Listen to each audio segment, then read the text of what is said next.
మీరు సాయం చేస్తే పుంజుకుంటాం అన్నటువంటి వార్తను హైలైట్ చేశారు. వైకాపా హయాంలో ఆర్థిక విధ్వంసం, ఆదాయం కంటే ఖర్చు ఎక్కువైంది, అదనపు కేటాయింపులు ఇప్పించండి, ఏపీ పునర్నిర్మాణానికి అండగా నిలవండి, 16వ ఆర్థిక సంఘానికి సీఎం చంద్రబాబు వినతి, సచివాలయంలో స్వయంగా ఎదురెళ్లి స్వాగతం, రాజధాని సహా వివిధ అంశాలపై ప్రజెంటేషన్, ఆంధ్రప్రదేశ్ సొంతంగా వచ్చే ఆదాయం కంటే అప్పులపై చెల్లించాల్సిన వడ్డీలు, పెన్షన్లు, జీతాలకు ఇచ్చే ఖర్చు చేసే మొత్తం ఎక్కువగా ఉంటుందని ముఖ్యమంత్రి చంద్రబాబు పేర్కొన్నారు. గత వైకాపా ప్రభుత్వ హయాంలో అన్ని రంగాల విధ్వంసం, ఆర్థిక క్రమశిక్షణ కొరవట్టం, ఆదాయ వృద్ధిపై దృష్టి పెట్టలేకపోవడం రాష్ట్రానికి భారీ నష్టం కలిగించిందని చెప్పారు.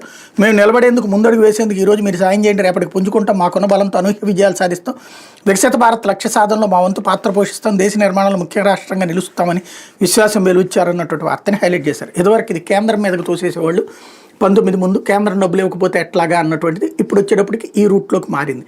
వైసీపీ విధ్వంసం అన్నటువంటిది ఎలక్షన్స్ అయిపోయి 2019లో ప్రభుత్వం మారేటప్పుడు యనమల రామకృష్ణుడు చెప్పింది ఏంటి, 100 కోట్ల రూపాయలు వదిలిపెట్టాం, అప్పులు ఎంత చేయాలో అంతా చేసాం అని చెప్పాడు.